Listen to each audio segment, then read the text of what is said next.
All right. Hello, everyone. This is just going to be a quick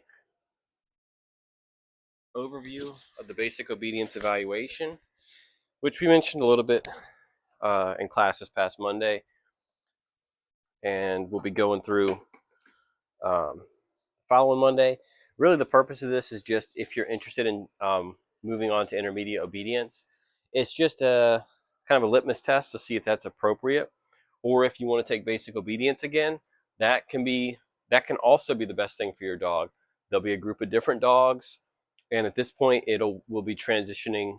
Your dog will have learned how to do these behaviors, so it'd be from training those behaviors to now proofing those behaviors, which is a lifelong process, right? Dogs, they learn the behaviors, and then they need to learn how to generalize those behaviors to learn that they can do them amidst different dogs for different periods of time, amidst different distractions, things like that. So again, this is just an evaluation to see kind of where your dog is at. So I'll bring Lila out free. And remember, like, the biggest takeaway I hope you guys got from this is that engagement is the priority. That reinforcing that engagement with your dog will allow you to train any behavior you want. And it will allow your dog to have a positive association with that behavior and enjoy working with you. So the first behavior we have is a sit. And with all of these behaviors, the fundamentals really are, first step is we teach the dog how to do the behavior by using our lure, right? So remember our lure, we have our treat in our hand and we're kind of holding it in there. I like to hold it with my thumb and my middle finger so that way I can teach the dog to follow it, and if you follow that hand, you will get that treat. So do a few of those with her, and then we lure the dog into the behavior. So Lila, yes. When they do the behavior, we mark it yes, and we release that reward. Then what I want you to start. Actually, what we did is which one I want you to start doing. This is our last class on Monday. I want you to start doing it. We've been doing it. So next thing we're going to do is we're going to pair a verbal with the behavior. So we're going to say sit. Yes. So this is what you do. You give the cue, which is the verbal, which is the, I'll say it again. So we give that first without any help. We go sit. Yes. If the dog does it, we reward. If they don't do it, we help them with the lure.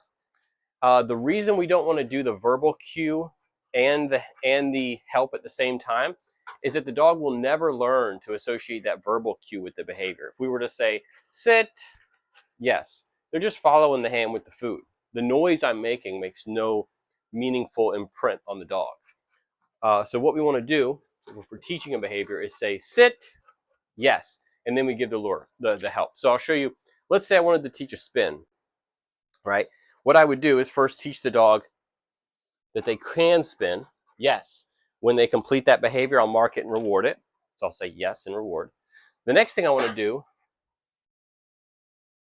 is start fading out the help and using more of that verbal cue. So first thing I do is the verbal cue, spin, then help, yes, then mark and reward. And over time, what I'll do is say spin, make the help less and less, yes. Then I might do spin. She needs a little bit more help. Yes. But over time, you can see I'm doing less and less help. Spin. So I ask for it first. Spin. She's not going to do it because she doesn't know what that means yet. And then I get her to do it. And over time, I would just say that word. I might fade out the treat in no hand and say spin. Help her less and less each time. Okay, here we go. Spin. So anyways, all right, come here. So she still needs to be lured through it. Yes, right. But that's how you would teach it. And the only takeaway I want you to get from that is that you start giving the verbal cue apart from any sort of physical. Give it a second and then help them out. Lila, sit. Yes. So we got our sits, we have our downs. You guys know all this stuff. But same thing with the down, try to get to where you can give them just the verbal signal only and not be luring them. So sit, down, yes. The minute they hit, I want you to say that marker of yes and reward. Then we have our sit stays and down stays. So you can do this in the front position. You can do this in the heel position, whatever you prefer. Lila. Oh, yeah. Wow, okay. So come right here. We'll do it right here. We'll say sit, firm, stay. Walk out to the end of our leash. Good, stay. We can reinforce it there if we need to. Walk back in. Yes, mark and reward. If the dog at any point starts to kind of lay down, mark that as a free, mark that as right? Reinforce the stay. What I want you guys to kind of try to get away from doing is repeating the command over and over. So stay, one time. When you get out here, if you feel your dog is antsy and unsure of what to do, then you can reinforce that command. Good, stay, right? And you can come back in, mark and reward. So just try to get away from repeating the command over and over when you're out here of stay, stay. And dogs will pick up on that hesitancy. So that's why you'll notice with him and even with her, as we get better, I'm a little bit, the first word that comes to mind is German with my commands. I mean, we do use German words for like Fuß and Platz and all that, right? But I tend to, I'm making a lot of noises with my mouth right now, just talking, right? And all of it's meaningless to my dog. When I say something meaningful to my dog, I want it to stand out. So the tone that I use to convey that is different. So I'll say, Lila, sit, Platz. Yes. You'll notice it can be a bit jarring. That's just my preference. I like it to stand out. Come. Yes. Because I'm making noises with my mouth all day long. Like right now, I'm talking to you guys. And most of that, our dog has learned to drown out. So there needs to be some distinction between, oh, now this is a command. What I just heard pertains to me. So that's why I make it a little bit firm, especially with the sit stays, down stay, any sort of stay. You got your recalls. So same deal as a stay, except you're just going to call your dog to you.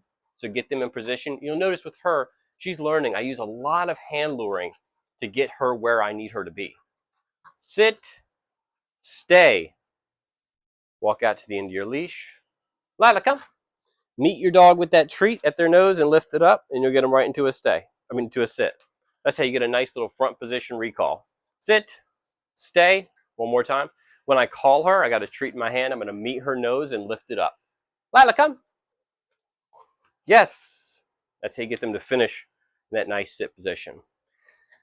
And then the last thing we have is that loose leash walking. And that is the hardest thing sometimes for people, is to get your dog to walk on a nice loose leash amidst distractions. Right now, we're in the living room, super low distraction.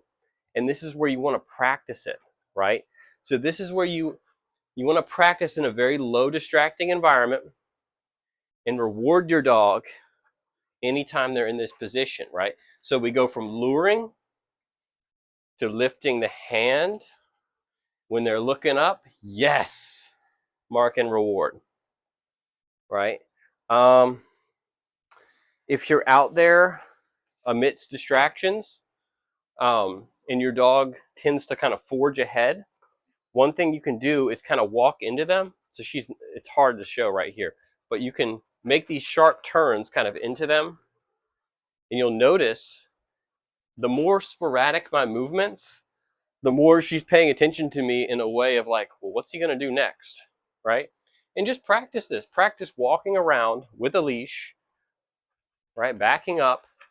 And anytime your dog, is looking at you and moving with you, those are things to mark and reward. So I'm out of treats, but that's pretty much it. So yeah, for that loose leash walk, I'll set up a course. It'll have one left turn, one right turn. Just set your dog up for success. Set them up in that heel position. Give your command, heel, and just start walking, right? And if your dog is looking up at you, You can praise them all you want. Good. Good. Yes. Praise them up. Like feed their spirit when they're in that good position. Sit. Good job, Moo Moo. Yeah. I mean, you can really just talk to them as you're going along. So, so feel free to be a nut, right? If they're doing good, unless it's going to get them crazy jazz to get them jumping up on you. But if they're right there and they feed on that praise, use that to your advantage. And if they start getting a little squirrely and getting lost, or there's a dog over there they want to pay attention to, say, Lila, hi. Yeah, let's go. Wow. You can always, if they get out in front, because that's the place where people tend to struggle. Not a lot of people have dogs that lag behind. If your dog lags behind, just encourage them, right? Get that kind of mojo up. That'll work. If your dog forges ahead, first thing I want you to do is try to use your voice to get them back, right? So, Lila, hi, right? If you can do that, do a, let's go. Wow, let's do it, right? That kind of upbeat novelty of sound to get them back. Beautiful. Get them right back. If they forge out ahead, right, you go backwards, call them to you, right, and just kind of reset in your heel work. So try that before they hit the end of the leash, right? If they do hit the end of the leash, just move backwards. They'll feel that pop. They'll say, "What the hell you doing, man?"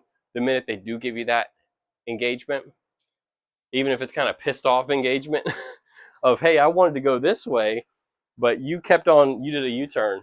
The minute they give into that pressure and look up at you, boom, hit them with that reward.